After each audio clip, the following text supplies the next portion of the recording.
Hi friends, మా channel ఇంతలా ఆదరించిన మీ అందరికీ మా ధన్యవాదములు. చిన్న చిన్న నీటి బిందువులు కలిసి ఒక పెద్ద సముద్రాన్ని తయారు చేస్తాయి అనే ప్రసిద్ధి నానుడి ఉంది. అంటే అర్థం, మీరు కొద్ది సమయంలో చిన్న మొత్తంలో మొదలుపెట్టి దీర్ఘకాలంలో ఒక పెద్ద మొత్తాన్ని ఆదా చేయవచ్చు. ఆదాయాన్ని ఖర్చుల మధ్య సమతుల్యతను పాటించేవారు బాగా పొదుపు చేయగలరు. మీరు ఎంత సంపాదిస్తున్నారు అనేది విషయం కాదు, ఎక్కువ ఇబ్బంది పడకుండా ఎంత ఆదా చేస్తున్నారనేదే లెక్క. ఏదైనా సరే ముందు ఒక బడ్జెట్ తయారు చేసుకొని ఖర్చుల ప్రణాళిక వేసుకొని ఒక డైరీని ఏర్పాటు చేసుకోవాలి. మీరు దీనికి సంబంధించి సాంకేతికపరమైన ఒక యాప్ని డౌన్లోడ్ చేసుకుంటే అది మీ ఖర్చులను అదుపులో ఉంచుకోవడానికి సహాయపడుతుంది. మనం సాధారణంగా చిన్న చిన్న ఖర్చులను లెక్క చేయము, కానీ చివరకు అవి కొంతకాలానికి పెద్ద మొత్తం అయి ఇబ్బంది పెడతాయి. ఇక్కడ మీరు పట్టించుకోకుండా ఉండకూడని 10 డబ్బు ఆదా చేసే సలహాలు మీకోసం ఫ్రెండ్స్. ఇక్కడ నేను ఇచ్చేది కేవలం ఒక సమాచారం వరకు మాత్రమే. నేను మీ Priyanka, welcome to our channel. మేము చేసే మరిన్ని వీడియోస్ మీకు తెలియాలి అంటే మా ఛానల్ని సబ్స్క్రైబ్ చేసుకోండి. ఇక విషయానికి వస్తే, మీకు కావలసిన సరుకుల జాబితాను తయారు చేసుకొని బడ్జెట్ వేసుకోండి. లేదా మీరు చివరకు అవసరం లేని వస్తువులు కూడా కొంటారు. ఒక జాబితా తయారు చేసుకుంటే చాలా ఉపయోగకరంగా ఉంటుంది. దానివల్ల అవసరం లేని వస్తువులను కొనకుండా ఉండవచ్చు.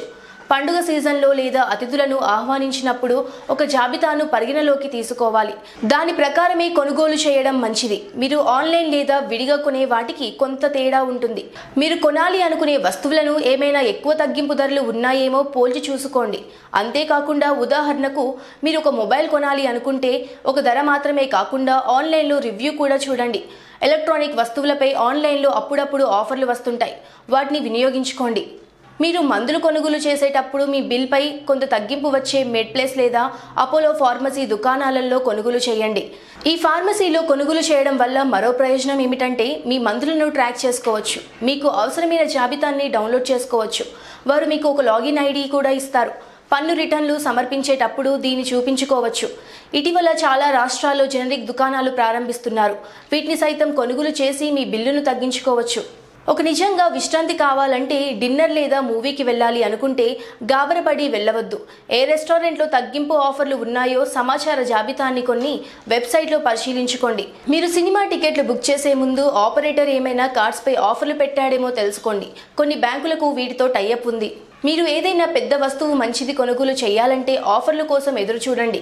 పండగ సీజన్లో ఈ ఆఫర్లు అందుబాటులో ఉంటాయి.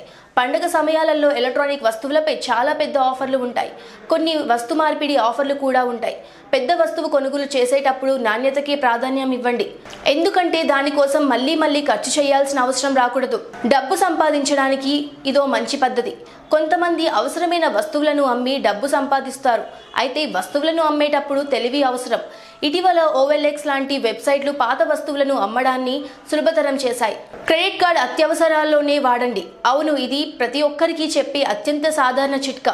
తక్కువ పరిమితి గల క్రెడిట్ కార్డులను ఉపయోగించడానికి ప్రయత్నించడం చాలా కష్టమని మీరు గమనించే ఉంటారు. క్రెడిట్ కార్డులను వాడకపోవడానికి ప్రధాన ఉద్దేశం అవసరమైన కొనుగోలు చేయకుండా ఉండడం. క్రెడిట్ కార్డు నుండి ఎక్కువ ఆదా చేయాలంటే మీ క్రెడిట్ పాయింట్లను ట్రాక్లో ఉంచితే అవసరమైనప్పుడు వాటిని వాడుకోవచ్చు. ఇంధన స్టేషన్ల వంటి సర్ఛార్జ్ అప్లై కానీ వాటికి కార్డు ఉపయోగించడం మంచిది. సాధ్యమైనంత వరకు కారుకు బదులు బైకును వాడండి. నడవడం అనేది అన్నిటికంటే ఇంకా మంచిది. తక్కువ దూరాలకు నడక మార్గాన్ని ఎంచుకోండి. ఇందుకు మీరు సమయపాలన పాటించడం అవసరం. ఈ చిన్ని అంశాలు మీ ఇంధన చెల్లింపులను తగ్గించి మీ ఆరోగ్యాన్ని మెరుగుపరుస్తుంది. మీ డబ్బును ఒక పని కోసం, మీ ఆదా కోసం పెట్టుబడి పెట్టండి. అనేక బ్యాంకులు ఆటో స్వైప్ సౌకర్యాన్ని కలిగిస్తున్నాయి. అంటే మీ అకౌంట్ కొంత మొత్తానికి నిర్దేశిస్తే దానంతటా అదే ఆ మొత్తం డబ్బు ఫిక్స్డ్ డిపాజిట్ ఖాతాలోకి మళ్లింపబడుతుంది. బ్యాంకులు ఏర్పాటు చేసిన FDలపై వడ్డీ రేట్ల ప్రయోజనాన్ని మనం పొందవచ్చు.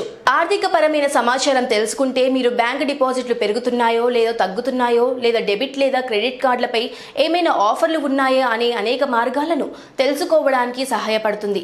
ఏదైనా ఆర్థిక వస్తువు కొనుగోలు చేసే ముందు ఆ డాక్యుమెంట్ జాగ్రత్తగా చదివి సరైన రీతిలో పెట్టుబడి పెట్టండి. చూసారు కదా ఫ్రెండ్స్, ఇవి నాకు తెలిసినవి. ఇంకా మీకు ఏమైనా తెలిస్తే మాకు మెయిల్ చేయండి, అవి మేము అందరికీ తెలియజేస్తాము. ఈ వీడియో మీకు బాగా నచ్చింది అనుకుంటాను. ఈ సమాచారం మీకు నచ్చితే మీతో పాటు మీ చుట్టుపక్కల ఉన్న వాళ్ళకు తెలియజేయండి. This is Priyanka signing off. Bye bye.